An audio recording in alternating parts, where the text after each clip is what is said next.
Hey, I'm Chad Michael Murray, and guess what? You're listening to Like a Farmer. Hey, y'all, it's Pat. Episode 1, Season 4, today. I tricked y'all. I didn't think that there was going to be another season. How could I end Season 3 with Riley Green and not have a Season 4 today? The man, the myth, the legend, Chad Michael Murray. I can just go on when it comes to the TV shows and movies that this guy's been in. But listen, if you haven't watched One Tree Hill, you've been living under a rock. Chad joins the show today. We're going to be talking about the Buffalo Bills. Talk about movies, talk about TV shows, maybe a Mount Rushmore on his actors and actresses we're going to see. Every single Wednesday, why don't you log into YouTube or wherever you listen to your audio podcast. Give me a like, give me a comment, give me a subscribe. Appreciate y'all tuning in. This one's going to be a good one. I love y'all. Let's get into it. Dude, I'm excited for you to be on the show today. Dude, thanks for having me. All right, tell me what's going on. Cheers, bro. Got to start the day right. Shout out Wingnuts, by the way. Thank you for coming to the restaurant here in Buffalo, New York. 2026, man. Are you the guy that does kind of like a New Year's resolution? I mean, you have accomplished a lot in your life, but going into 2026, and I tell you what I love about you most, Chad, is you're a family guy. So I get that that is probably your main priority these days, but do you still kind of have those goals, those resolutions when you come into a new year? I've never been a resolution guy. It's never been like on the bucket list. But this year, I would say this is the first year I've decided that I want to get up earlier. I want to start my day before everybody else. And why is that? Because usually when I start my day before everyone else, those days are far more productive than any of my other days. Like I start every single day. You're not allowed to look at your phone until you read the Bible. No apps. You can read the Bible app, but that counts. Yeah. So first thing you got to do is read the Bible. So I start with the Bible, breakfast, peace, quiet, little prayer, and then I put your spiritual armor on and then go to work. I really enjoy getting up at like 4 a.m. before the kids are up, having that peace and quiet, silence. But I want to be that guy that starts hitting the gym early, and that all that's behind me by the time the kids get up, so that I know that I've kind of started my day off right before the kids get up, and all of a sudden, like I'm doing the opposite of what my plans were. Yeah, for sure. Because the kids get up, and you just never know really what hand you're going to be dealt, and it just changes every day. You wake up, the kids could be sick. All of a sudden, you're like, oh, okay, well, I got to do A, B, and C. Or you wake up and they're just in a mood, or they want to play a game, and the guilt rides in, and you're like, all right, I got to do this, or let's go sledding. And then all of a sudden, you kind of put your responsibilities behind you a little bit. So I think this year it's getting up early. What about you? Oh, actually, Sid and I talked about it the other day. My main resolution, and I'm a believer, right? Okay. But and you'll actually appreciate this and maybe even have some tips on this more than anything. I travel a lot. Yep. And I don't like, it's okay. I don't like being the guy that only goes to church on Easter and on Christmas Day. And I want to be part of a church family this year. That is a huge resolution of mine. And that's not oh, I'm going to be a believer this year. I've been a believer my whole life, but I need to find more time to go to church. I really do. And because I'm on the road a lot. It's hard, bro. And maybe it's one of those things, if you can read more on the road, if you aren't home on a Sunday or something, but that is one of those things that I'm trying to lean on this year. Yeah, you've heard the term creaster then. You're a creaster guy. Yeah, that's correct. Christmas, Easter. Yeah. Which is fair. I get it, bro. I get it. I've been there. I've been a creaster man myself. When you are traveling and you're on the road. However, we did find a community. We found a church that does online, which makes life so much easier. Miles McPherson used to play for the San Diego Chargers. Yep. You know Miles? Yep. I know who he is. You know who he is. So he created the Rock Church. It's in San Diego, where my wife's from. And once I found this church, it was the coolest experience. It wasn't your traditional services. It just felt more grounded, and his message and his presentation is it's everything. It sucks you right in, puts you in those shoes, makes you fight. And what he does is he makes you challenge yourself. And I'm a challenges. I like being pushed. And he's constantly challenging. I remember the first year I started, he was like, hey, have you read the Bible cover to cover? I was like, No. Like, well, how can you call yourself a Christian? Well, you got to at least read it once. Let's do it. So we're going to do it. Every day, you're just going to read a chapter. We're just going to start just nice and easy. Just first thing of the day. Just do it, knock it out, boom, you're done. And sure enough, I did. Oh my God, I learned so much. And then I kept doing it as a thing. And then it became part of my life. So having the ability to watch online, so you can click in wherever you're at, and then boom, you just pop it on.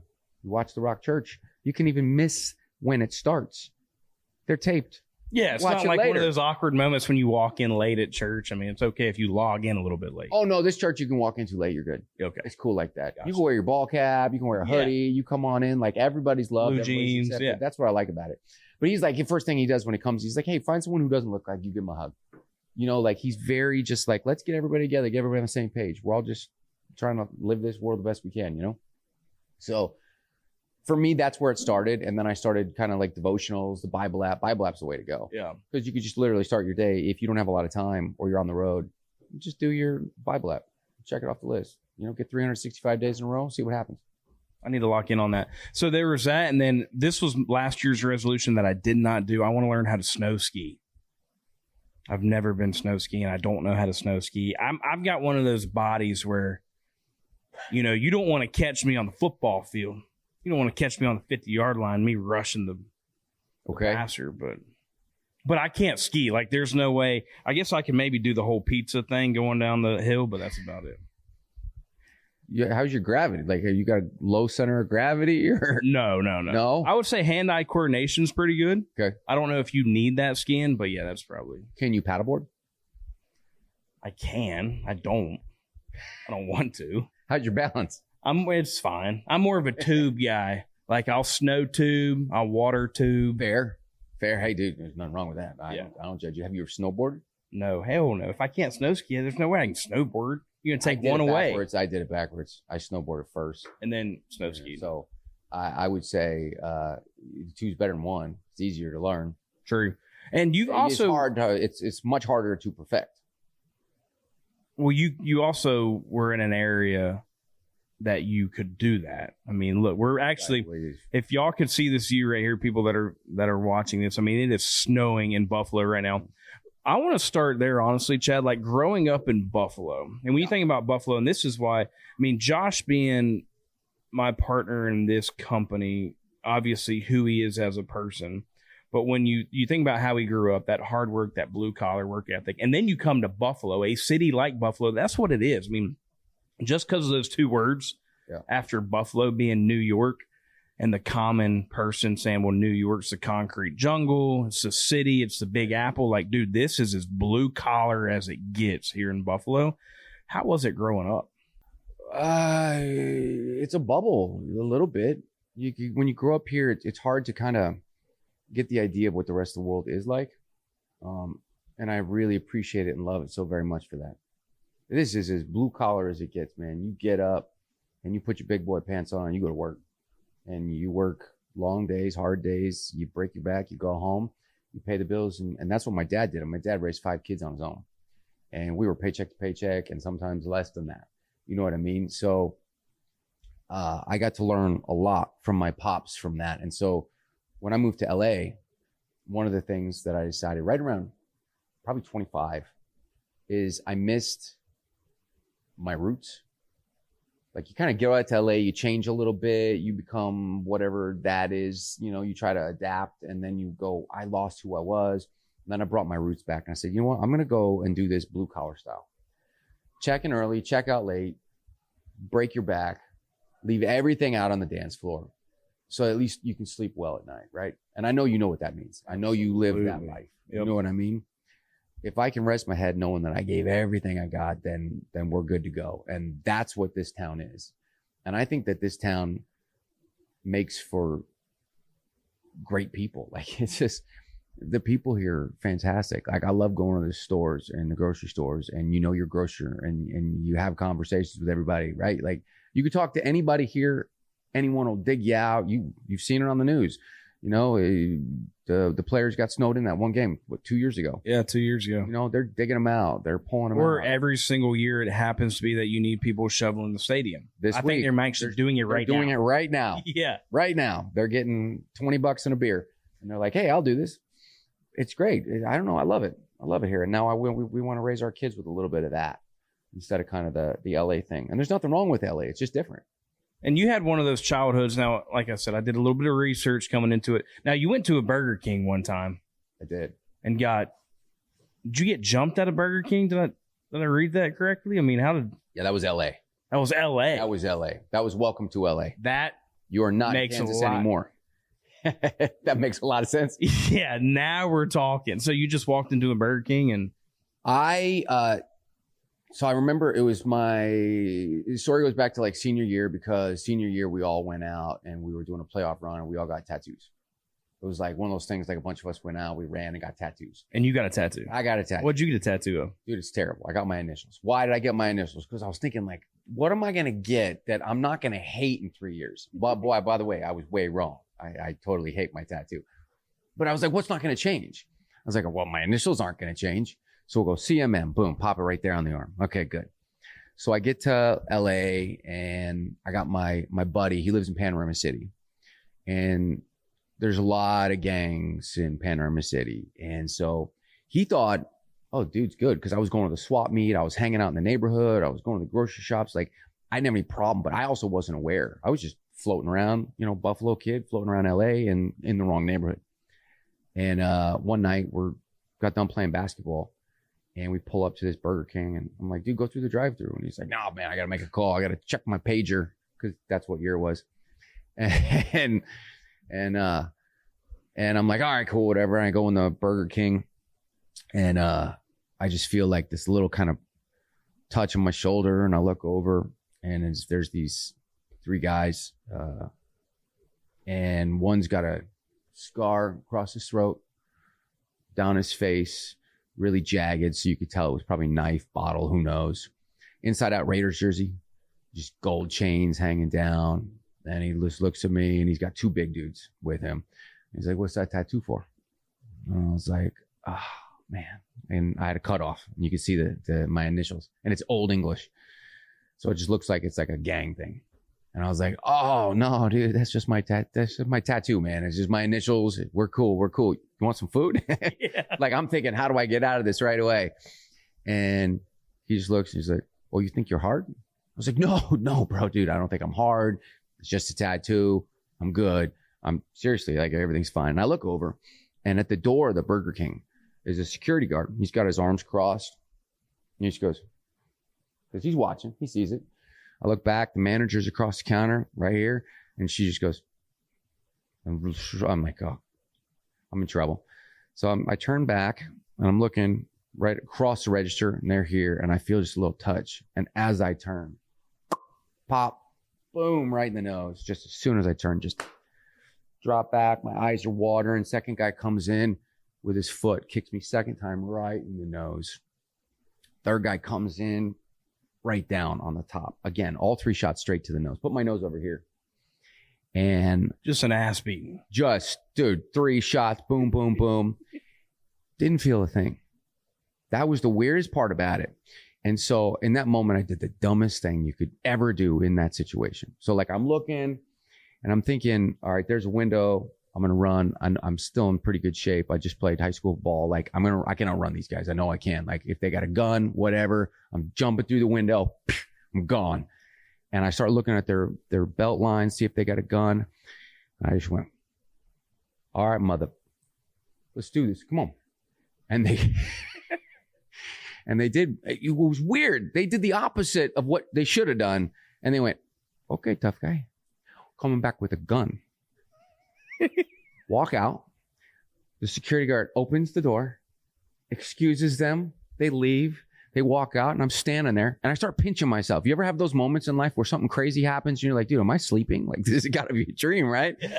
I start pinching myself, and I can't feel it. Adrenaline's coursing through, so whatever.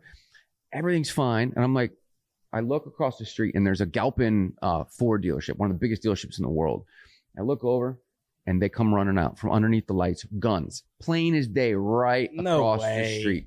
True story. 6 guys come booking across, guns out. I look, I'm freaking, and I look at the manager, and of course, well, give me my food. As you do. I grab she's like, oh, okay, gives me my food. I grab my food, I book out in the car, jump in my buddy's car, and there's other guys trying to get in his spot. Sorry, I know I'm taking up all your time. No, you're good. It's a crazy story. Anyway, there's like 6 more guys trying to get into his car, but they're white guys and with shaved heads. So I think they thought I was with these guys and they had some issue. I think that's what was going on. And they're trying to get a jump from him. And that guy, his name's JD Pardo. He's actually, did you ever see the TV series Mayans? It was FX. It was the spinoff of Sons of Anarchy. Okay, yeah. Big Jack dude on the bike. Yeah. We did that. Mayans was in Sons of Anarchy, and then they had a little spinoff. Yes. So my buddy, he's the guy from Mayans, JD Pardo. That was my buddy in the car. And he's like, no, dude, I know what you guys are up to. I'm not getting out of the car. I'm not giving you a jump. I know what you want to do, because he knows these guys are going to try to jump him. He's Spanish. So anyway, he looks at me, gives me one of those little double takes, like, dude, what the happened to you? Because my nose is over here. I'm like, just go. They got guns. He's like, these guys?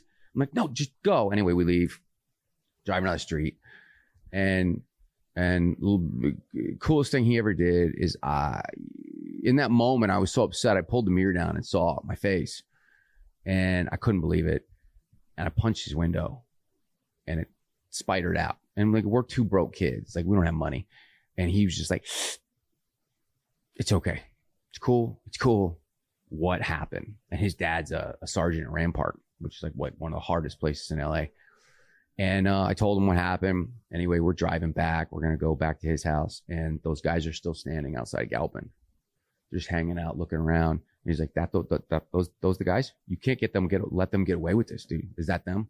And I knew in that moment, like, he's either going to just bolt through them and something's going to go wrong, or they're going to shoot us. Who knows what's going to go down? And I was just like, no, that's not them. And we went home. Anyway, I got 2 bars up the nose that night at Cedar Sinai. And I'll never forget that popping sound of when it like went straight back. Oh. And then the shirt fills up with, and that was that. That was my nose job. And that was your welcome to LA. That was welcome to LA, March 2000. What do you think growing up in Buffalo, though, that kind of blue collar hard work, no matter what it takes, I'm going to get the job done mentality, that helped you in LA, I feel like, right? Yeah. Yeah. I mean, there's no question, this place is, it's awesome, but I think that this place also breeds like there's a certain kind of approach to things people here take. There's not a lot of fear. Have you noticed that? Have you noticed that here? There's not a lot of fear. Yeah. Like, all right, I'm going to do it. I'm going to do it. And I think that was maybe a little shocking to people there. I remember I was screen testing for Freaky Friday, and I walked out of the office, and I saw the president in his office. I didn't think anything about it. I was like, well, I'm going to go say hi.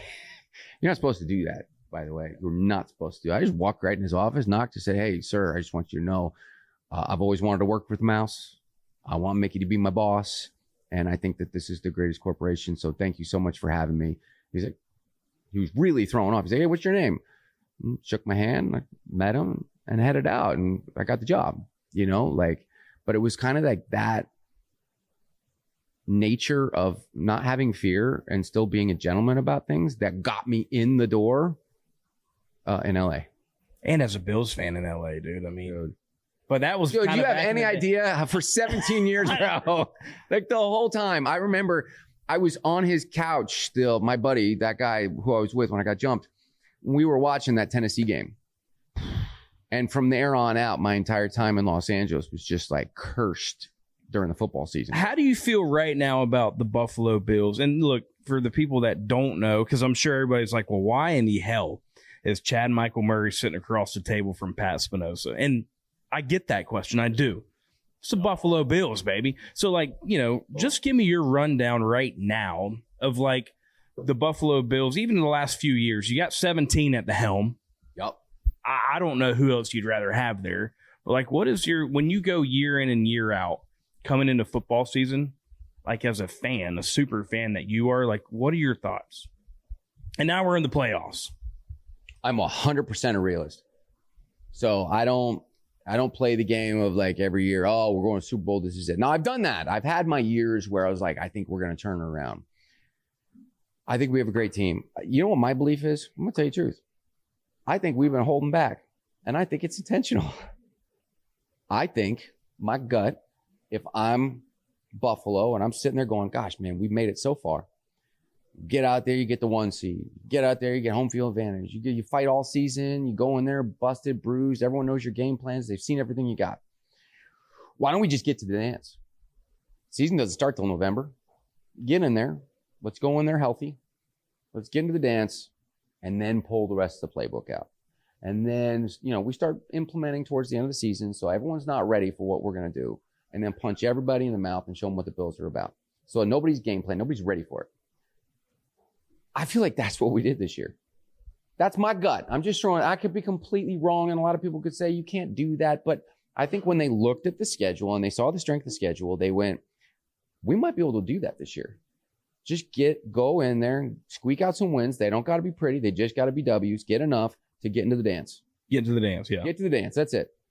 And then go beat the Bills. I think they have the best shot in the AFC this year, for sure. No question. And that's not, look, Jacksonville's a great team. Great team. I don't trust them. New England, they had the easiest schedule in the NFL this year. Period. Hands down, young quarterback. I think the playoffs are going to make him nervous. I think he's going to make some mistakes. I think the Bills can make him make some mistakes. I think Denver's defense is scary, good, but I think Bo Nix is young. And I think Houston, they don't have an offense that should be where it is, and they got the best defense in the league. I think Houston, of all the teams in the league, scares me. In the AFC. NFC, I don't want to talk about. Seattle's really good. No, I'm with you on that. I think they can get to the dance. Do I think they can win it? I don't know. Depends on who we're playing. Can they? Yeah, of course they can. You get me fired up when you talk about the Bills. Bro, can Josh put this team on his back? I believe it 100%. Can he? I think he has. Can he? He's been carrying this team the whole damn way. Would I like to see some help? Yes, I'd like to see a lot of things step up. I think a lot of the younger guys have been stepping up. I love seeing Cook take his new role on. Like, Cook's really stepped up a lot, right? James Cook, to do what he did, he needed to get paid. Yeah. When you do that, you're into the day of age where you got to take a seat. And you can take a seat, but you can still show up to practice. You can still work out. You can still watch film. That's what James Cook did. Hey guys, I'm not going to go out and play. I'm working on my contract, but you're going to see me in the facility every single day. I'm going to be watching film. I'm going to be working out. I'm going to be with the team. He got his deal done. Best running back in the league still. Like, to get paid and then to continue to play your game, it's unheard of, to be honest with you. And that dude, I'm giving him his flowers because he's that guy. Dude, he's that guy. And you know what that shows? It shows that when they paid him, he said, okay, now I got a seat at the throne and I better play like it. Correct. I got respect for that, because usually these guys, they get paid and they go, oh, okay, cool, I got paid. I'm good now. He's good. No, he's showing. But also he's running into a position where, like, let's say if he did get hurt, God willing that never happens. If he did get hurt, the team's going to have respect for him. They're going to wait for him to come back because he's earned it. Yep. Right? Where if he just kind of half-assed it through the rest of the season and you had to, like, depend on everybody else, I think that's a different story. You're not going to wait. You're going to go, all right, let's move on. Yeah, spot on. I just want to see some things from some of these receivers. I just want to see some more separation. I mean, we all do. I think I love seeing Knox step up this year. I'm proud of him for, like, just his contributions this year have been epic and necessary. Yep. The tight end room is phenomenal. Very good. Hawes. Whew, man. Dog. You saw that coming, huh? And plays too, bro. And I love DK. DK's my boy. I just need him to stay healthy. Need him to get healthy. He needs to stay healthy. He needs a little bit more meat on that frame, for sure. He needs to beef up a bit. Get some Travis Kelce meat on those bones. Yeah. You know what I mean? But baller. The whole team. I mean, that O-line, forget about it. That I would take that O-line over any O-line in the league. Could you see yourself, like, maybe playing in a football movie one day? No question. But I'm at the point where I'm the old gun. Like, remember Any Given Sunday? Yeah. I'm the Dennis Quaid now to the Jamie Foxx coming in. It happened. I don't want to admit it. Bro, I don't know. I got to be honest. Like, I'm 44. And I get out there and You've been doing it since you were really 24, right? You've been doing it for 20 years. Acting? Yeah. 18. 18, okay. 26. Yep, go ahead. 26 years. And I got to say, I don't know how Tom Brady did it to 45. Bro, like I wake up out of bed and I'm hurting. I still think he can go out there and get it done. He today. could still go out and get it done today. A lot of that has to do with the fact that he doesn't get hit. He gets rid of that ball in 2.17 seconds. That's a huge part of the game.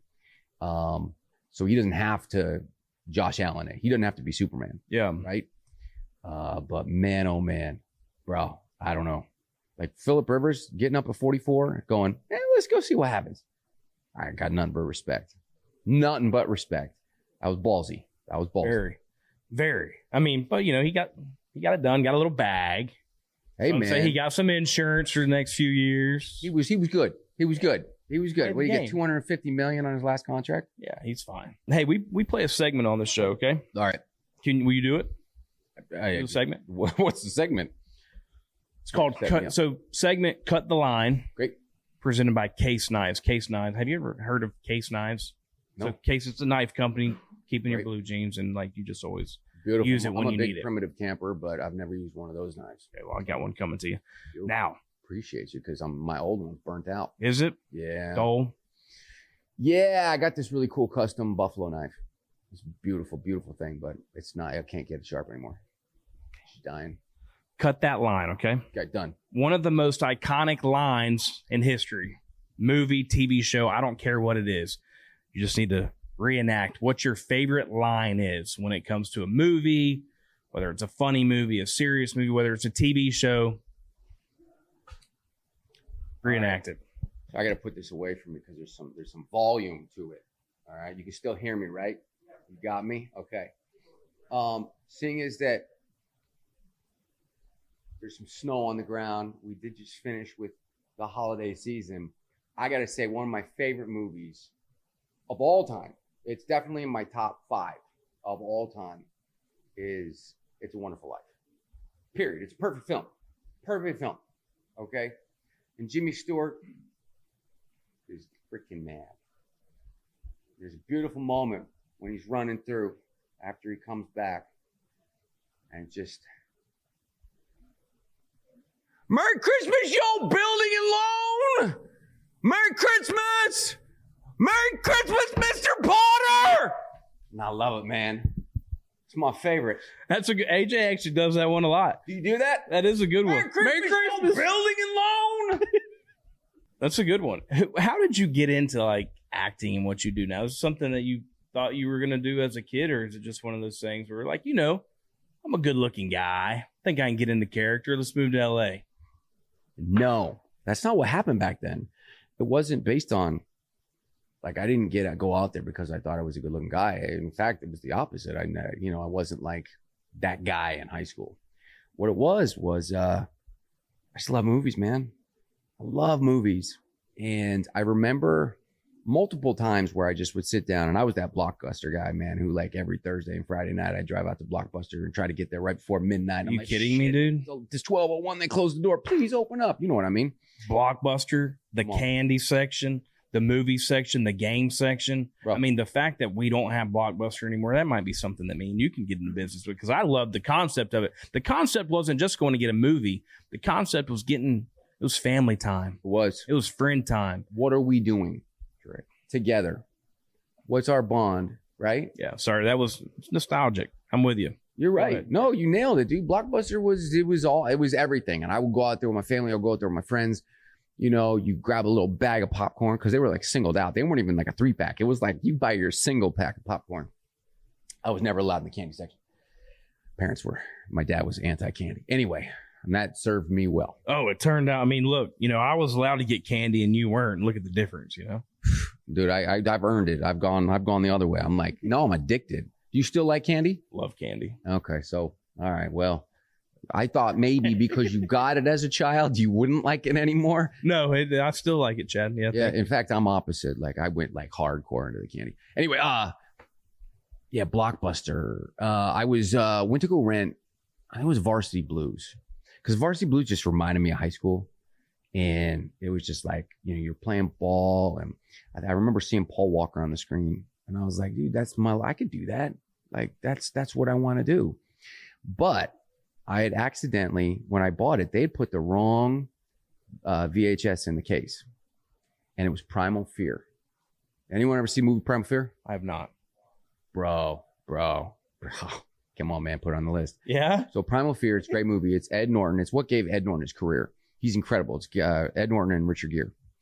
And it's about this convicted felon who Richard Gere's defending, who is on the spectrum.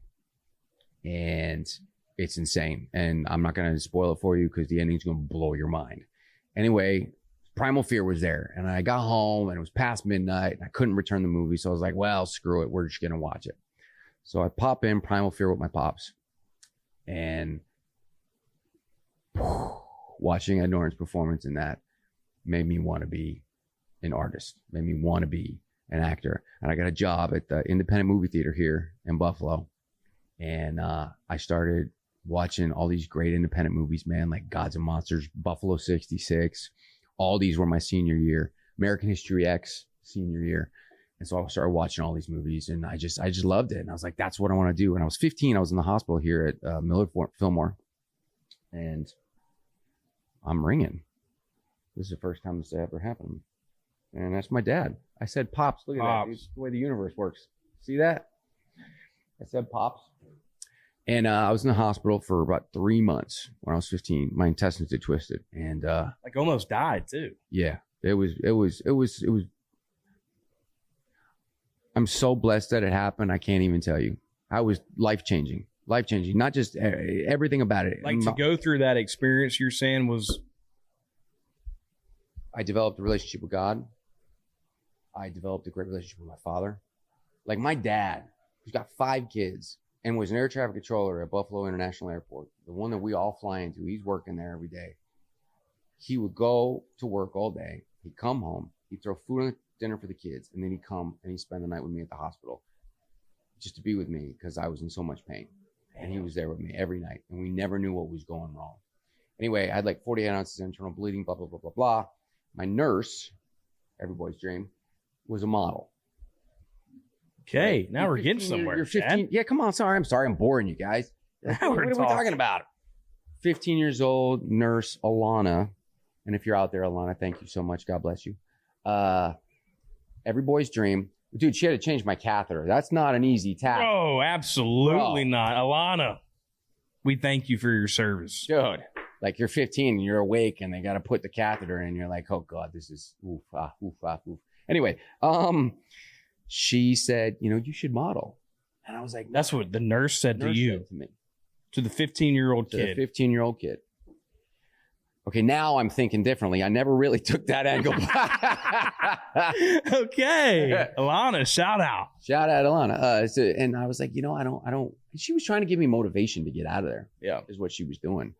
And I said, I don't want to model. It's not, I want to be an actor. Like, I love movies and television. Like, that's what's getting me through this time in the hospital. You're in there and you're watching every episode of A, B, C, D, every movie you can so that you're forgetting about the pain you're going through, right? That's what film and television does. And I wanted to give that gift to other people. Like, that's why I wanted to do it. And so she goes, well, you can segue in. As soon as you get out of here, I'm going to set you up with a modeling agency. All right. You have my word. And you can segue into acting. And I was like, okay.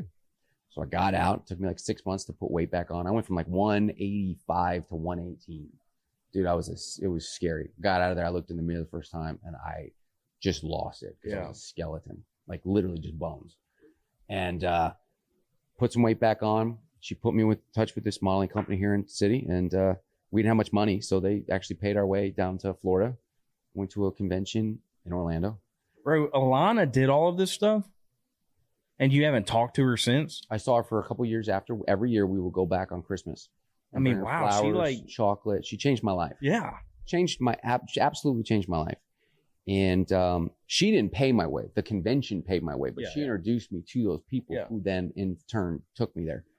And then I met one guy, Eddie Winkler, and boom, that got me out to LA. Because it's not like it's easy to go, hey, I want to be an actor, and you're in the middle of Buffalo, New York. You're like, what's the avenue?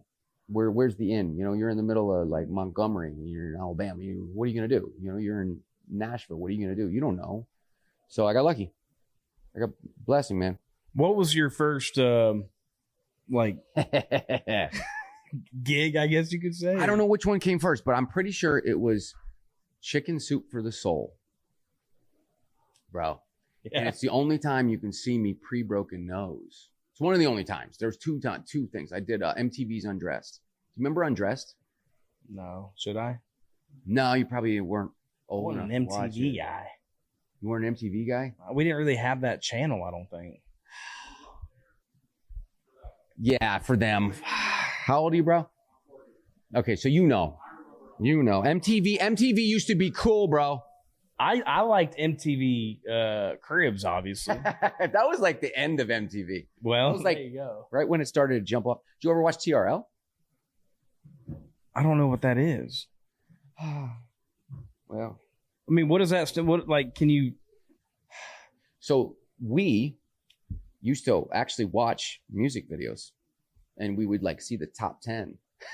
And they would show them, and you'd see who ranked in the top. Oh, well, I watched like CMT music videos, like country music television. Right, that's great. MTV, it's the same thing. Yeah, okay. Right? Like I love the CMAs. I love CMT. Like I love it all. I love it. Same thing. But MTV just would do like kind of like more pop film, pop music. Like it would be Britney Spears, Christina Aguilera, NSYNC, Backstreet Boys, Limp Bizkit. Like those were the guys. Eminem. Yeah. And they would do those top 10, and you would literally just watch VJs come on, like Carson Daly and Hillary Burton and all these people come in and talk for an hour, and they'd show the videos. That's cool. I used to go on that show all the time when I was first starting out. Go up there, and you have like the crowd right there in Times Square. You have thousands of people down there holding up signs. It was crazy. When Tree Hill first hit, that was crazy. One Tree Hill? Mm-hmm. Yeah, I've seen that. I mean, good. Man. I can't wait to get to that. But so you were, you do the chicken noodle soup thing and all of that. And then at what point in time you're like, damn, I actually have a big gig now? Would you say that is One Tree Hill? Or did you have something prior to that? I was incredibly blessed. So I moved out in September 99. And by January 2000, I had a development deal, which they don't really do anymore. But Warner Brothers basically says, you're mine. And we're going to give you a check. And not you're mine, but like you have to come to us if another TV show offers you a series. Yep. We can say, we want you here. Yep.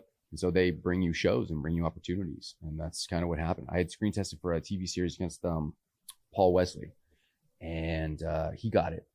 And then they just said, you're staying here, which was unbelievable. And that's the money that kept me in LA. That and then the broken nose. Now, was the House of Wax before or after One Tree Hill? After. Gotcha. So the TV show, like, hey, I'm the guy. During. Yeah. Gotcha. And how'd the One Tree Hill thing come about?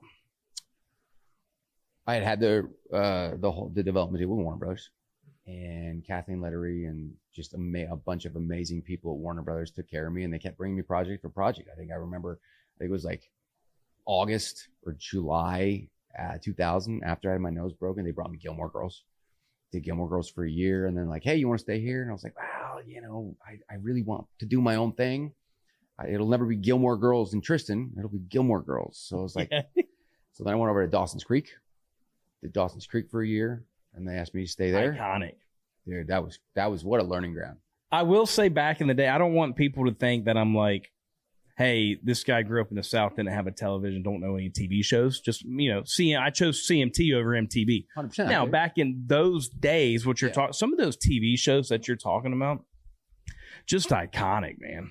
Like, I could see you, I feel like you should have maybe even been on like Laguna Beach. That was during, wasn't that more reality though? Was Laguna Beach reality? It was a mixture of reality and. Was that with Stephen Coletti? Yes. Stephen, right? Yeah. So Stephen came to Tree Hill. Stephen came from Laguna over to One Tree Hill. Oh. So we took some of their alum. We borrowed them. We brought them over. I was already on One Tree Hill by the time Laguna Beach came around, or the OC. The OC and One Tree Hill were right there at the same time. And it all worked out, man. It all worked out the way it was supposed to work out. But what a crazy time. I mean, it was like 20 to 26 years old. Your formidable years when you're like sharpening your teeth. That's where I was, and that's what I was doing. Bro, you were that guy though. Like anybody that talks about, and I'll mention a little bit. Yeah, I got Chad's coming on the show, opening up the season, and they're like, oh yeah, that was my wife's crush, or that was my girlfriend's crush, or that still is my this that, and I'm like, Jesus. I mean, that was, dude. You've got to look back and be like, you were the guy. You're not the guy anymore. Nobody even fucking knows who you are now. Ooh, but back in the day, you were the guy, dude. Bro, you know. You can't, when you're in it, you'll never know. You'll never know when you're in it. And I think if you do, it's a problem. If you know that you are the guy and you're in the moment, it's probably a problem because you're getting your ego inflated to a certain degree, right? Great point. Look, if I had to do all over again, I wouldn't change a thing, and the only reason I say that is because I wouldn't have my wife and kids. I wouldn't be where I am. I probably wouldn't have refound the Lord. I probably wouldn't have been like as grateful as I am to go to work on a daily basis. But I think when you are put in a position like that, there's no book, bro. Like there's no book that says you should do A, B, C, D, E, F, G. Oh, by the way, don't do all of this. I fresh off the boat from Buffalo, just having a dad, all boys in my life. Like I grabbed the bull by the horns and was like, let's go have some fun. And we did. We had a lot of fun. And do I look back and have a lot of regret? Of course. Like, what a crazy time. Like, I'm so grateful there were no camera phones around. I was about to say, I mean, to be in LA in that time and to be the guy, I mean, dude, you had to be, you were the guy. I wasn't even the guy. I was one of a group of guys that happened to do well. But in the early 2000s in that, in LA, I mean, I did really well, man. Like in the early aughts, if there was a movie that was in a certain genre, I was probably in it. Whether it was Gilmore, Dawson's, One Tree Hill, Cinderella Story, Freakier Friday, House of Wax, like all that stuff. I managed to have like a really big moment in my career. But because of that, I learned more from what I screwed up than, because if I would have continued to keep winning, I think I probably would have destroyed myself. I don't think winning was the answer at that time. I think God was like, all right, let's back off. Let's back the trolley down. Like, you need to be humbled just a bit. Yeah. I'm grateful for it, man. Really am. Like, it's eye-opening.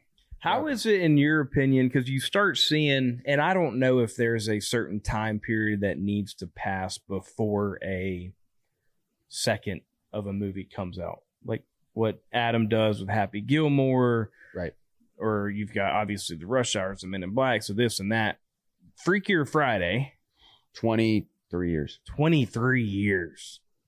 And you and Jamie Lynn was in both of them, obviously. Jamie Lynn, yeah. She got better looking. You obviously downgraded, and that's okay. It is what it is. But it's just like, so how does that even come about? Of like 20, you said 23 years. 23 years. Like I could just see like you, Jamie Lynn, just all being on a text thread and say, hey, let's run it back, or is it something that gets brought to y'all? Or I just all Jamie Lee. Jamie Lee made it happen. Yeah, I'm saying Jamie Lynn. I'm sorry, Jamie Lee. It's okay. Yeah. Don't edit that. Jamie will watch this. And I will have Jamie call you.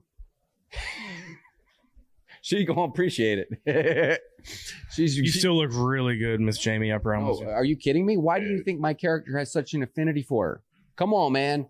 Did you see Freakier? Yeah. Friday? Yeah. Dude, like, come on, man. Jake is all about some grandma love. Like, all about it. And there ain't nothing wrong with that. Not at all. Nothing wrong with that. No, she's awesome. Look, she was the first person that I ever got to have the opportunity to work with where I was like, okay, this is like an icon. Like her parents, you're talking about Tony Curtis, Yeah. You're talking about her mom. Help me out here. Psycho. Yeah. Janet Leigh. Yeah, Janet Leigh. Oh my God, Janet Leigh, Tony Curtis. You're talking about unbelievable, like Hollywood royalty, born in it, raised in it, continued to do it. Then lived up to expectations. Lived up to expectations and goes and has Halloween and True Lies and Trading Places and all these unbelievable films. I remember, I think watching Trading Places was probably, I was watching it with my dad, and she's a hooker in that. And I think that was when I was like, nope, I like girls. That was one of those moments. I was like, Jamie Lee, all right, she's okay. I was like, what is that? I feel something. Now, how old were you when when Freaky Friday comes out? I was 19. 19. So then 23 years later, you get a call, you get a text. Like, how long had y'all been planning the second movie? So I guess Jamie was like, if we're going to do this, now is the time. We should totally revisit that. And she had really just been tearing it up in the industry. She'd just been finally given the opportunity and given the golden ticket to go and be the actress she's always been, but never got the chance. A lot of times you get kind of pigeonholed into a corner and people don't see you outside of that box. And she was sitting in that box for a long time. And then she finally got the chance to get out and just do A, B, C, D, E, F. And now she just does it. Anyway, she brought that movie back and was like, let's go. Let's do it. Called everybody else. Lindsay was finally deciding to come back out and start working again. And I think she did like Irish Wish or whatever it's called. And I got to call everybody else. And so I remember they had written the script and they called me and said, look, we want to have Jake back. Like we need to have Jake back. So what should we do? And it was a conversation, and it was the most respectable thing because I remember being on the phone with our incredible producers, Kristen and Anne-Marie, and we're just talking about like story. And they're like, what do you think he's been doing?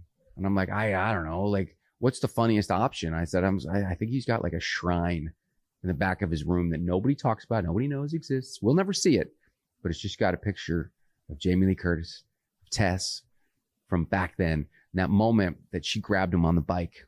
Every time another girl's gotten on his bike since then, he's just never felt that excitement that he had from when she grabbed him. So he's been kind of waiting his time, biding his time for when Mark Harmon would leave, her husband would pass away, and he could have a shot at the title. And yeah, that was the beginning of our story arc. Yeah, so that's where it's at. I love it, man. I mean, when you think about it, you know, you've got the women out there that are like, Chad Michael Murray. I mean, he's the guy, good looking. But then us boys, us men, we're like, think about the girls he's been in, the movies. I mean, Jesus, you got Hilary Duff. She's awesome, by the way. Dude, you would love Hill.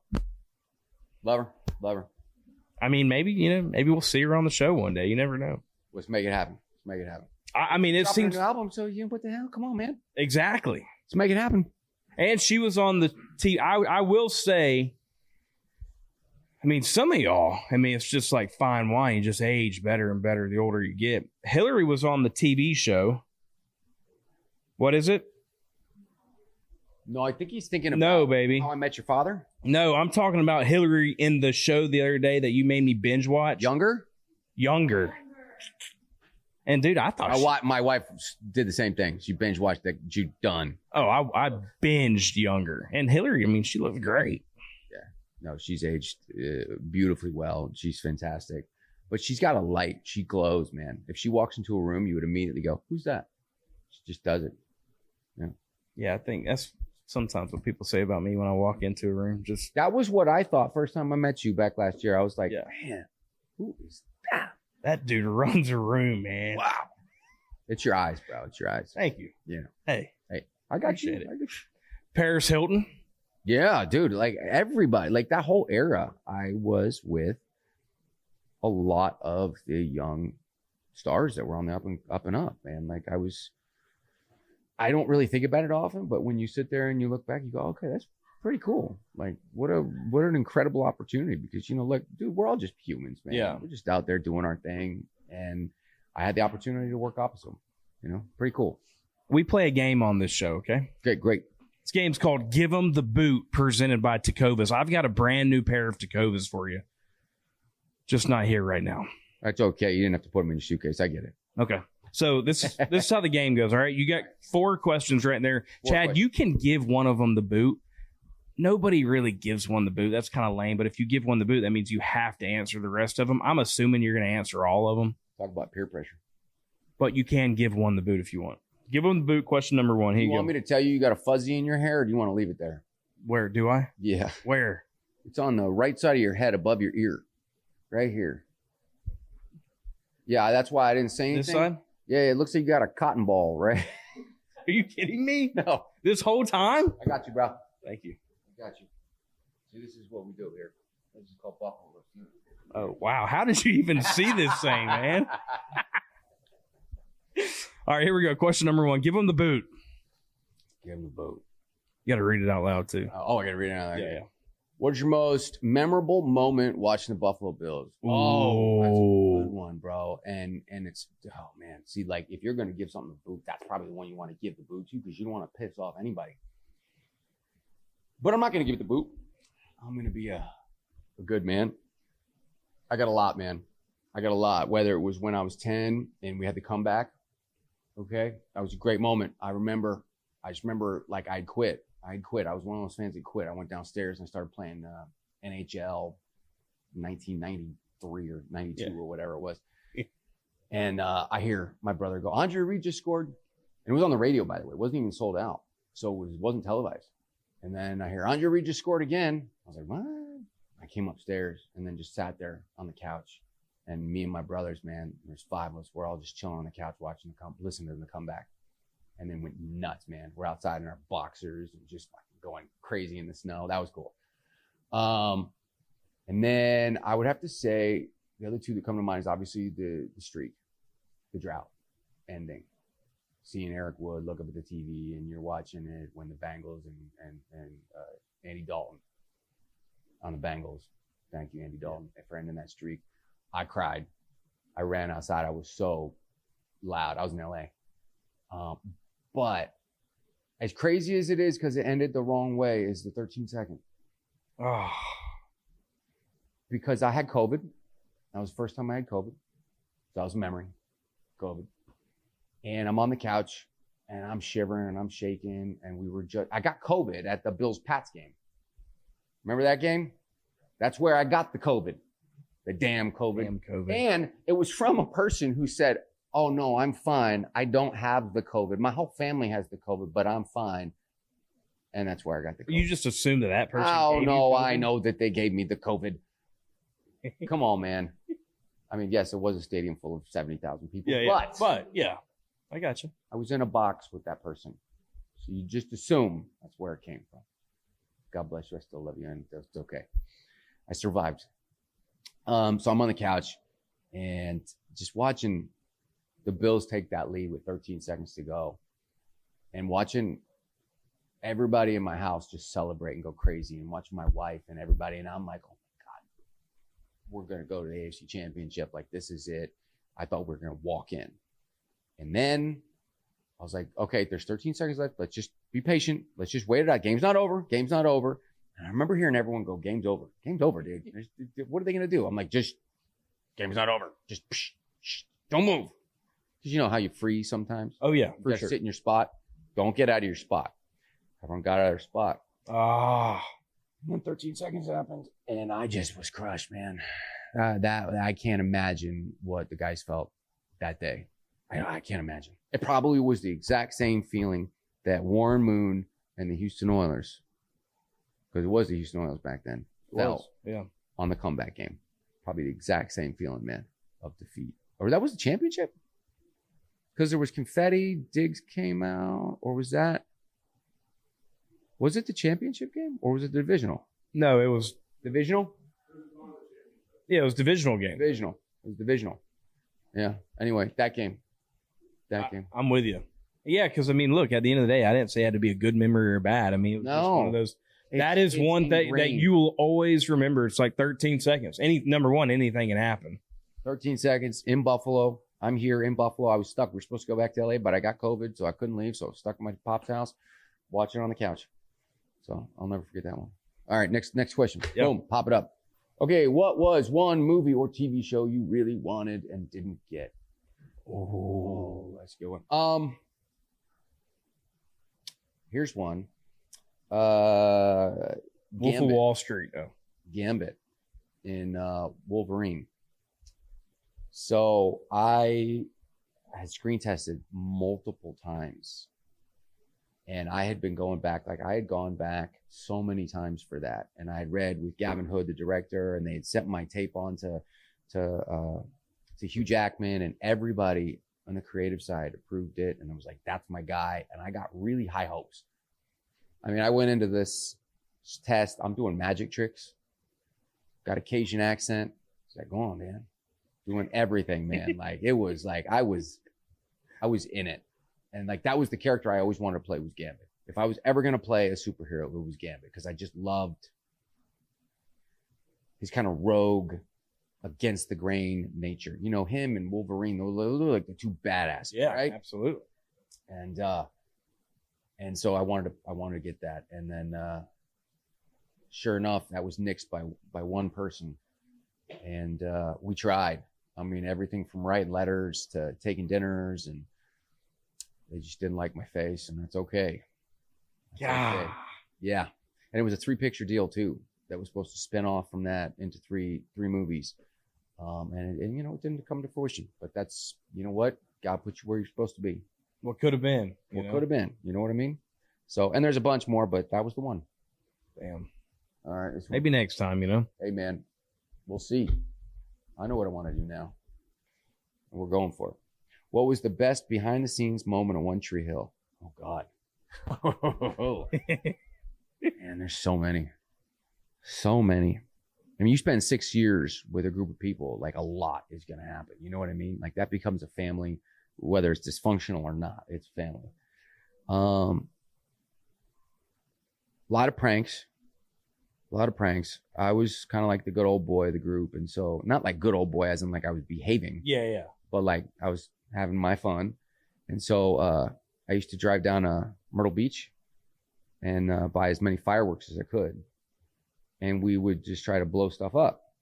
So, because why wouldn't you? You got money and no brains at 21 years old. I was like, hey, what else are we going to do? And so we started by like, it was like, I think it was like the election, and we were like, well, who's going to win? So we bought this like little boat, little remote control boat, and we filled it with a bunch of little mortars, and we painted out these characters. And one was, I think it was Gore and Bush. Yeah. And like, whoever survives the explosion is going to win the election. We took it out on a lake, and we're cruising around until it explodes. And then the police came, and you're running through neighborhood after neighborhood hiding. You know, that was good times. And the one that got me in trouble though was, you know, we started celebrating every holiday. We do like a Christmas tree. We'd do ornaments with mortars or pumpkin. We'd shoot it up as high as we could. Finally, we decided to make a huge omelet, biggest omelet we could do. And so we bought like, I don't know, it was like 300 tomatoes. It was like me, Tyler Hilton, and one of my Aussie mates. When we said, what the hell? We're going to make a huge omelet. It was like the whole basketball team. We all jump in trucks and we go to the studio, because where else can you blow something up like that and not get arrested? Yeah. The studio. It's Chad coming to work. Let's let him on the lot. This is a great idea. So I get on the lot with a big giant trash can from Walmart. And I remember when I was checking out, the lady just looks at me and she sees 1,000 eggs and 300 tomatoes. And she goes, I'm going to listen to the police blotter tonight. It was true. And so anyway, we tried to put them all in the can, filled it up with like, you know, 200-300 mortars, blew it up with one long wick, and tried to make the big old omelet. Anyway, like the trash can ends up melting and it all turns into this thing. Smelled great, by the way, surprisingly. Great omelet. Well, then we went home. We didn't think to clean it up. Yeah, that was my oopsie. Should have cleaned it up. I got a call into the office, and I'm shooting a scene. It was probably season 4. I get a call into the office, and they're like, so we have a security camera saying that saw you jump the fence, broke into the lot, made quite a mess there on the back lot. Would you explain this to me? Like, dude, you're so full of crap. I didn't jump that fence. I didn't. Yeah. I go, really? Show me the footage. And they're like, we know you did it. I go, show me the footage. You just said that I jumped in the lot. You said I climbed the fence. Prove it. Now that is a jerk. That was a 22, 23-year-old kid who, had a lot to prove at the time, I guess. I don't know. Anyway, about $7,500 and a lot of hours of cleaning later, I retired from any more hijinks and hung it all up. That was my last foray into behind the scene One Tree Hill hijinks. And then I retired and I moved to like the other side of town. I became a very quiet, very docile creature, which I still am today. When you think about, before you go to the last question, like $7,500, you're 20, 21, 22. A lot of money. Time. I mean, were you making like big dollars at that point in time with One Tree Hill? I was making enough money where that wasn't really that big of a dent. I got but you. Like, you're talking with inflation, that's a lot more money now. $7,500 in 2005, 2006. But like, what did you buy with like your first big paycheck? Anything cool? I bought a Tahoe. Okay. I bought Still a have the Tahoe. Tahoe? No, I finally got rid of the Tahoe. I had it for a very, very, very, very long time. I rode that thing into the ground. But it started getting real wobbly. Yeah. And it was making me car sick. So you seem like a guy that you get the first paycheck and you're like, we're throwing a bash, maybe go buy a Rolex. No, God, no. Gotcha. I know, bro. Like, I don't own a Rolex. I don't really own anything like that. I don't spend a lot of money on cars. I don't really spend a lot of money on anything. Like, Bam Bam knows me. Maybe when I was like 21. Yeah. But not anymore. Like, if you could pay me $30 million tomorrow and I wouldn't change my life at all. I wouldn't change anything. I like where we are now. Buffalo, man. Dude, I'm in Buffalo. Like, I'll go get wings. I might do it more often because I'll be like, I might not have to work. Yeah. I can put on some weight. We're good to go. Yeah, I'm right good now. I'm in my holiday weight right now. For sure, yeah. For the last month, I've done nothing but eat Alethea's chocolates. By the way, best chocolate in the entire planet. Have you been? No. Is it good? Okay. So I'm bringing you a gift. All right. From me to you, from my family to yours. Do you dark or milk? It's not going to hurt your brand. It's okay. I'm more of a milk guy. See, he's doing that for the brand. Dark or milk? No, I'm a milk guy. I can actually do both, believe it or not. Okay. Depends on the time of day. I'm going to bring you both. And if you tell me that's not the best chocolate you've ever had, then I will wear your Like a Farmer hoodie on my next red carpet. Yeah, baby. Deal. Okay. That's how good it is. Like, that's how confident I am in this chocolate. Okay. You're going to be like, oh, shit. All right. You can't lie. You can't fib. Okay, gotcha. You can't fib. All right, there you go. Last one. No, it's really good. It's really good. Anyway. Last question. Okay. He was hoping I was going to pass on one of these because this is going to be the worst one. No, this is actually, it'll be a good one. Be good for the people to know. Who's on your Mount Rushmore? Oh, who's on your Mount Rushmore of actors and actresses? That's a great one. Mine's a little bit bizarre. I have so much respect for so many actors. I love watching Cate Blanchett and Meryl Streep and these unbelievable phenomenons, like these actors who get out there and every single time they deliver in such a fashion that you sit there and go, how do you do it in every scenario? But I'm also a little bit different in that I see what we do as a form of entertainment. I became an actor because I want to make people happy. Not always because I want to sit there and put myself on a Mount Rushmore. I do it because I'm like, dude, you know what? I want people to not worry about their mundane, whatever it is that's going on in their day, right? Like maybe they're sick like I was, right? Or maybe someone just passed away in their family, or maybe they're going through a breakup. Like I want to take that moment away for them to just focus on a movie. So like I look at guys like Keanu Reeves and I'm like, dude, you know what, Keanu? I've always been a Keanu fan. And I remember there was a time there where people used to rip on me for that because there was a moment in time where Keanu was not making the movies that he is again, right? And I was like, no, dude, he is legit. The guy always chooses well. He entertains the hell out of me and puts me in that environment. No matter what he's doing, I'm like, I'm in. So I love Keanu. I'm a big Patrick Swayze guy. Thus the hair. Come on, man. Gray haired. Come on, man. This is just my Patrick Swayze time. Appreciate you. We got the same thing going on, man. Yeah. You got it too. No, but like, look, you got your easy wall. Like you got your Leos and your Meryl Streeps and you pop them up there and you go, wow, you got your your Denzels and you go, I mean, Denzel in Training Day is absolutely monumental and epic. And he's so dialed in. Training Day and American Gangster with Denzel. Oh my God. Dude, it's Denzel. And when you see him so dialed in, you go, oh my, right? But for me, it's also about like entertainment, right? So I want to be entertained. I'm going to stick Jim Carrey's name up there. And I'm going to put Jim Carrey's name up there. And I don't care if it's against popular opinion. But if you can tell me another actor who can hold this many titles, right, that will be watched forever, okay? How The Grinch, Christmas classic now, right? Gonna be forever. Yeah. Did you say, you probably didn't because you don't have kids, but did you see Sonic 3? No. You guys got to go home and watch Sonic 3. Well, when you have kids. Dude, he plays 2 characters in the film. Completely different. He's brilliant. No one else could do it. No one else, I think, on this planet could do what he did in that film.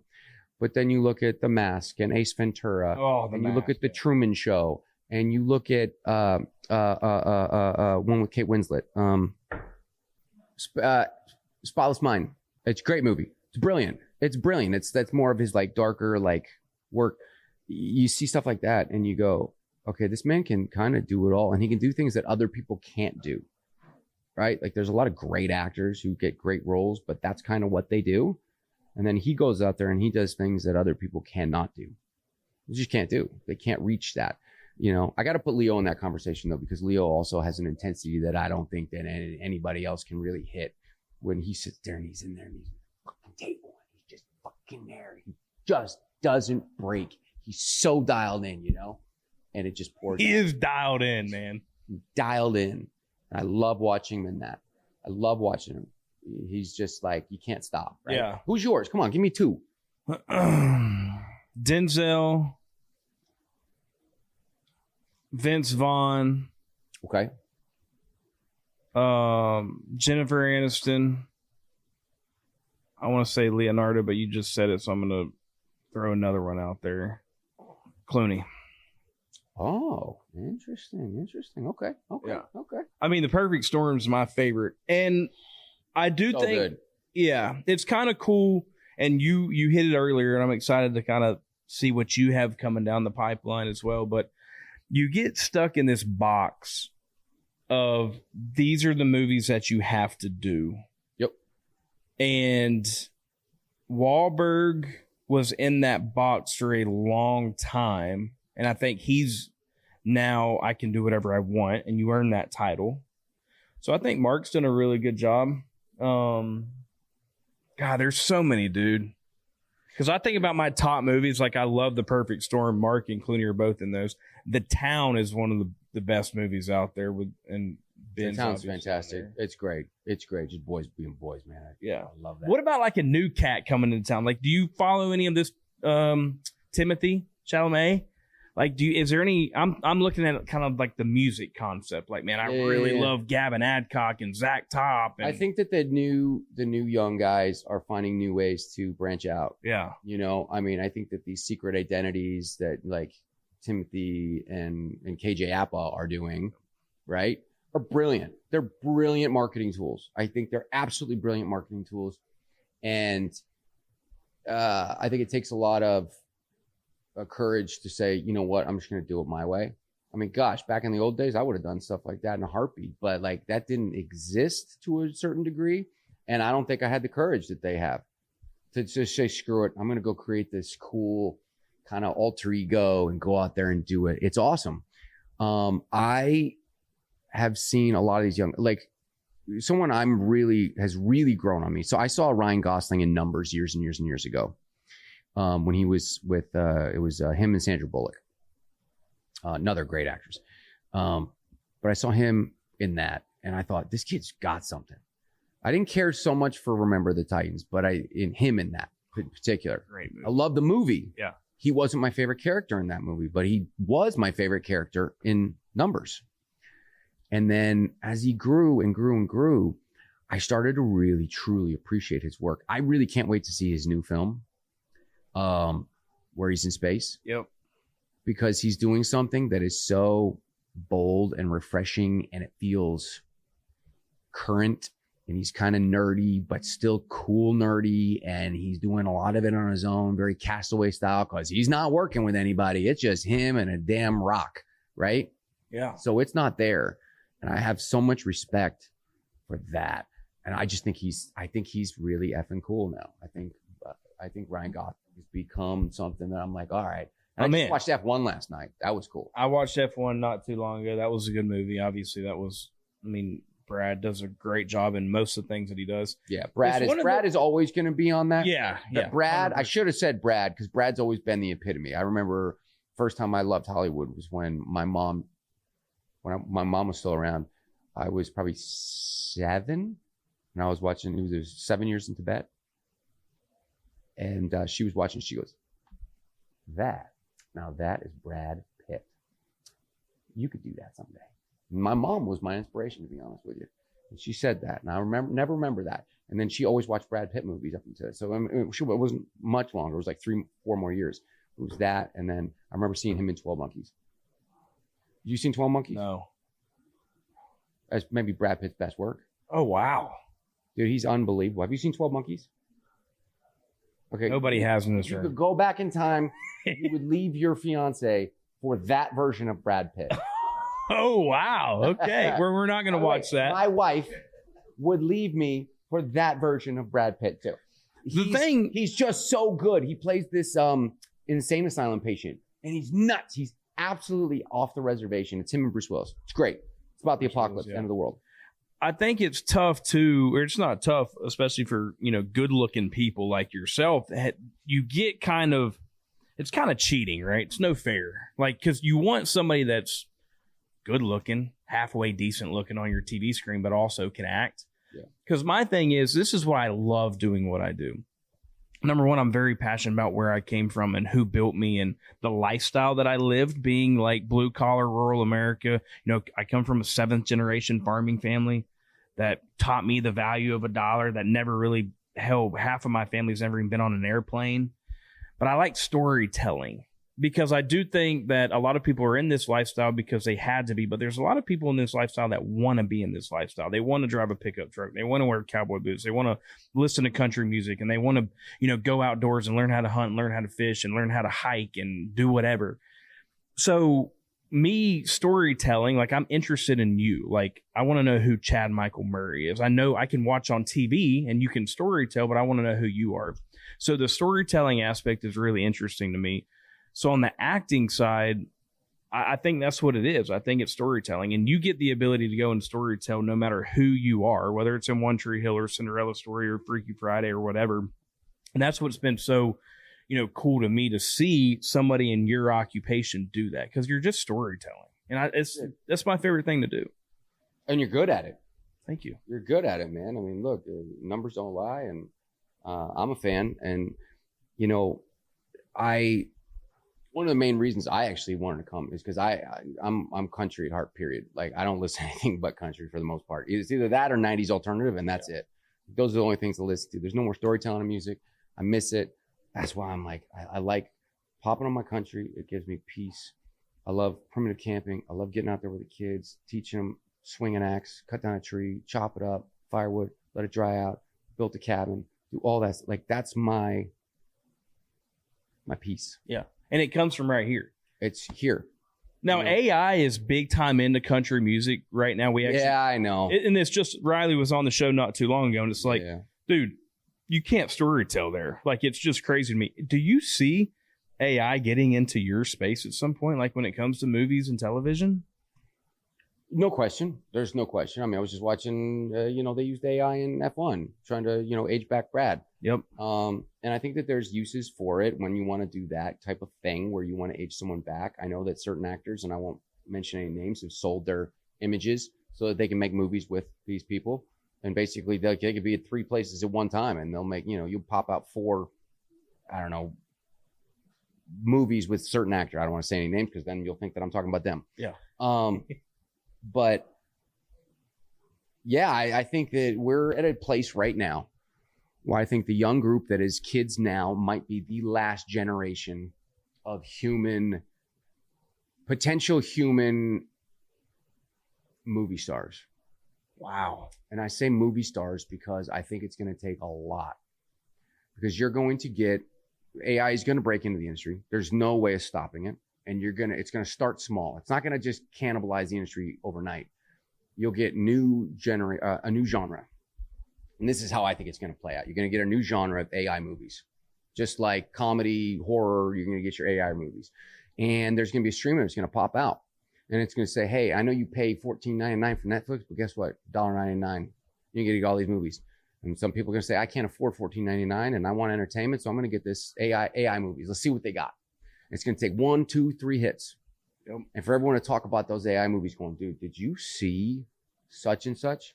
It's so good. And then everyone else is going to go, oh, I want to see that. I mean, Darren Aronofsky, I read, is doing a full AI movie. Full movie. Like you're talking about one of the greatest directors in the industry, and he's going to go do a full AI film. Why? To be the first? I don't know what the reasoning is, but human beings, there's so much liability. You have 300 people on a film set. You have injury claims. You have people getting drunk, not showing up to work, not memorizing their lines, people getting sick, attitudes colliding, the movie not working out. A lot of money going in. You got to pay every single salary. You've got residuals for eternity. You go click to AI, you make the movie for $500,000. If you can pop out a movie that's at least close and you don't have to pay residuals now, it's going to be hard to stop it. Do I want to stop it 100%? Because I think people are people. Just like you have your people who want to listen to vinyl and want to go see a band live. I think Broadway is the next pure art. I think great actors are going to go to Broadway because AI can't replace us there. And people are going to want to go see Shakespeare. People are going to want to go see these great performances. They're going to have to go to Broadway. Right now, what's the advantage? The AI version doesn't have the audience. Yeah. They can't go get an autograph. They can't go get a hug. They can't go meet those people. They can't maybe see what they're doing in their real life, right? They can't see them on a talk show.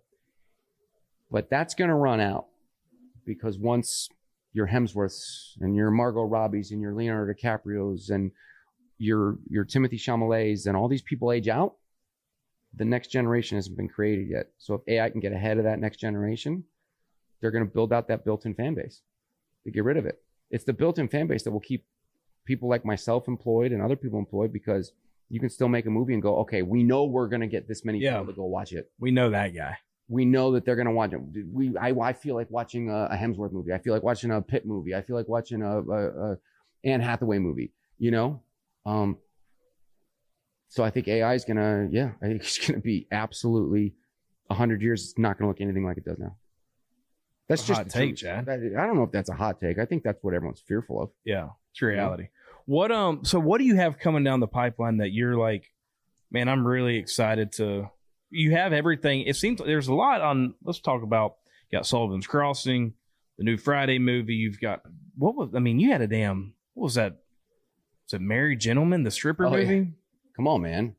Dude, if you're going to do Christmas, you do it as a stripper, don't you? The first thing I think of when I think of Christmas is stripping. I'm like, no brainer. It was one of those things that was like, come on, you got to do it. Someone says you want to be a stripper for Christmas? I said, yes.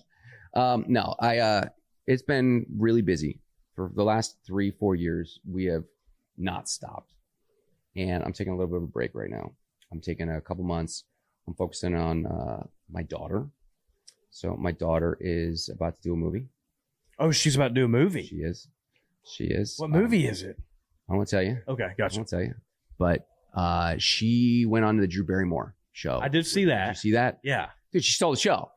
In 2 seconds. Mic drop right there at the end. Yeah. She has been begging to do it. And I always told her, look, we're not going to put you into the industry, but if you ask, we're going to wait for you to ask. And when you do, we'll put you in it. Well, she's been asking for a year now, and now it's like on the daily. She said, when am I going to do it? I'm like, fine. Okay. So we're going to focus on her career, focus on the kids right now. I'm coaching my son's flag team. We just finished tackle in Nova Scotia, 1 provincial. And so we're focused on that. I'm taking a little bit of a break. I'm going to go hit the gym, get back in shape, do all the things I got to do. But I'm kind of holding out for something. There's something special on the horizon that I really want to do. And so like a One Tree Hill TV show? Like you're all coming back? Okay.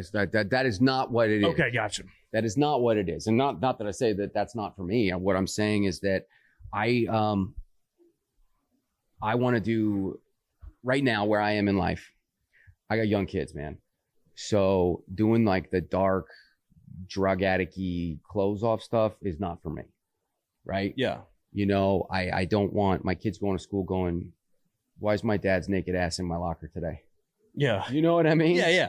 So I'm more in the, I want to do family-friendly action movies, you know, in that, like Journey to the Center of the World, Earth, kind of that vibe, Jumanji vibe, those kind of vibes. That's more of the genre that I'm going to steer towards.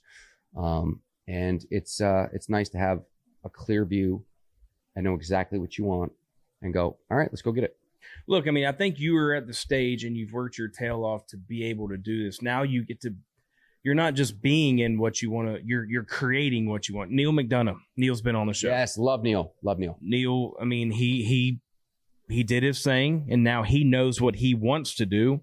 And not only is he in it, but he's creating. And I feel like you get to a point where that's what you want to do. I mean, I feel like Brad Pitt had a big vision on F1, right? I mean, it's not like he was just asked to be in this movie. Like he helped put it on. So I'm excited to see what you can do on that.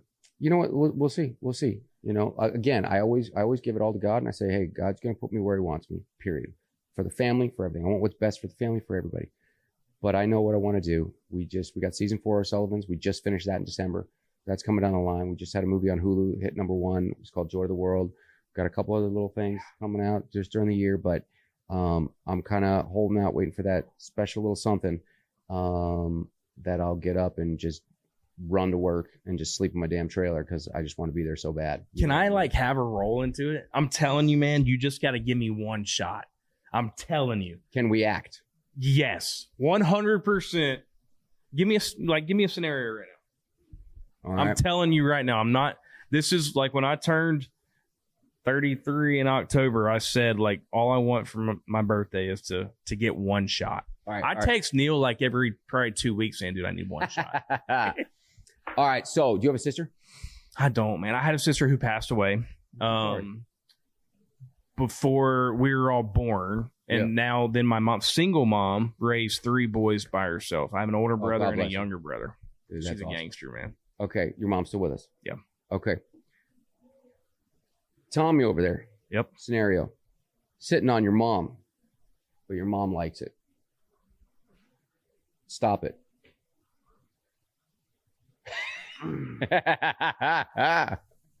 Tom, let me talk to you for a minute. Come over here. Hey, Chad, you're Tom. Look, I get it, man. My mom's good looking, and she's being really nice to you, okay? I need you to keep in mind that that's my mom, dude. But she's nice. I get that she's nice, and she might be a little touchy sometimes, but that's my fucking mom. I would love to be your dad. Tom, I'm going to tell you this one more time. You're not my dad. You're not ever going to be my dad, I'm okay? your elder. You came over here to pick me up to go to a bar, and you ended up flirting with my mom. I can't. She's nice. She likes me. It's not my fault. Tom. Hey, I'm old enough to be your dad. Speak to your elders with respect. 3 fingers here, okay? One's put down. You got 2 more strikes, and then I'm going to have to kick your ass before we even get to the bar, okay? Get in the car. Actually, go give my mom a hug. I'm going to let you do that. And then we're going to get the fuck out of here. I can say no to your mom. But if she's offended, if she cries herself to sleep tonight because she wants to hold my hand, that's not my fault. You're at 1 now, Tom, okay? Let's get the fuck out of here. I love you like a brother, and only because of that. Let's go. See you later, Mama. What'd you think? Good job. Hell yeah. You know what? I think the best part is you kept your composure. 100%. You're in a bar, and you're like, you know what? There's people around. And if they see me behaving abruptly or I start raising my voice, I already lost. Right. That's the winning. Well, then you're in a scenario of like, hey, come over here. I got to talk to you. And you got to talk really soft. Yeah. But then you get mad. You got to. I'm telling you, dude, I just need one shot. And there's got to be like a role in a movie where like, hey, maybe a bigger guy, little Southern drawl. What if I need you to put on weight? I could do it. If you need to lose weight, we'll talk about it. I want one shot at it. I'm a big, look, man, when you think about how I grew up and where I grew up, and like, dude, I'm from a town of maybe 6,000 people, maybe. And that's when Chick-fil-A's open. But it's like, you might as well look what we're doing now. Like, who would have thought in 2 years ago, like I would have Chad Michael Murray sit across, or I'd be in business with Josh Allen or Riley Green I could call right now. Like, you've got to go for it. You can't. It's always that cheesy saying of like, well, you only live once. And it's like, well, you don't only live once. You die once. You can live as long as you want, as much as you want, but you die. And that's it. So like, you might as well get after it. And that's kind of my mentality. It's been the last 2 years of doing this. It's like, hey, I want to start a company that shines light on whoever's sitting across from me. And I think hopefully somebody listening or watching, they learn something or it helps them get through something or whatever it is. But there's more to storytelling than just this. And I think the acting is kind of the next step, like what I talked about earlier. I think what you do on TV is storytelling at the highest of highest level. And I truly believe that. That's why I'm excited for you to get to a point where you're creating what you want to create, because not everybody gets to do that. Like most of the people, it's like, no, this is what you get, or you can just ship it to the next act. But now you have gotten to a point where you've worked your ass off and that you can kind of, and you have that creative mindset of like, okay, now I know what I want to be in. And I think that's where kind of Neil put himself into as well. Yeah. Well, not to mention Neil's got the freaking prettiest eyes of a human being. He does, man. I got something for you. I'm going to send you something. Love that, man. Hey, seriously. Yeah. Thank you for coming on the show today, man. Thanks for having me, man. I appreciate you. Like, it's really cool to see how connections happen. The Buffalo Bills bringing us together is awesome. Cool. But like I've told everybody, and you'll get this more than anybody, is the fact that the Bills aren't just a football team. It's a lifestyle. And it's that hard work. It's that blue collar. It's snowing outside where we're looking at right now. And they're still going to go and play football. And people are still going to go and sit in those seats after they got done shoveling those seats for the Bills football team. It's a lifestyle. And that's who built you. And that was the coolest thing when I met you. It's like, yeah, we can turn on the TV and see you, but like, where'd you come from? Who raised you? How were you raised? I grew up right here. This is home. And you know, we all come from different places, and they help shape you. And they help turn you into the person. Like, you know, you ever see that great documentary, the brother documentary, is the Three Twins. Gosh, what the heck is the name of that documentary? You might have seen it, actually. I know my wife loved this documentary, but it's three brothers, identical twins, who were put in different. It was a social experiment, and they broke them up at birth and put them in completely different environments to see how the environments would affect them. Oh, wow. And they checked back in with them throughout the years, and they never knew until they finally put them back together at like 20 something else. You got it, Bam Bam? What's it called? Separated at birth? Nope. Three identical strangers. It's a social experiment, and it just goes to show that your environment and the people that you surround yourself with can have a major impact on who you are. So choose to surround yourself with people that you want to be like, right? There came a moment in my life where I surrounded myself, believe it or not, with older men in their 50s and 60s who had, which sounds weird now, but back then they were respectful, caring, responsible, kind. They would give you the shirt off their back. And the younger people that I was surrounding myself were all Southern gentlemen, like Bam Bam here. All right. Because that's what I wanted to be like. I wanted to be grounded, humble, kind, be first out there to help shovel off someone's driveway if they needed a hand, first to give money out and do whatever I can to help others.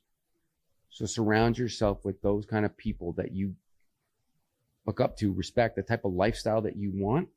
Put yourself in that environment because it will guide you. And this documentary is a great example of that. All right. Three Perfect Strangers. Take a look. Cool. Dude, We need to add that to the list. Hey. Yeah, I know. We did a lot of film here. We got 12 Monkeys on the list, 3 Perfect Strangers. Yeah, we need to make sure we do a recap. What we need to be watching. It's in there, but he'll kick it to the back of the list when he has kids. It's great. What season's coming up with Sullivan's Crossing? Season 4. Season 4 is coming up. That you're filming now, or you just just finished it. We Okay. just finished season 4 in December. Season 4, Like a Farmer. Season 4, Sullivan's Crossing. Meant to be, bro. Meant to be. So, Freakier Friday is streaming still right now. Friday streaming.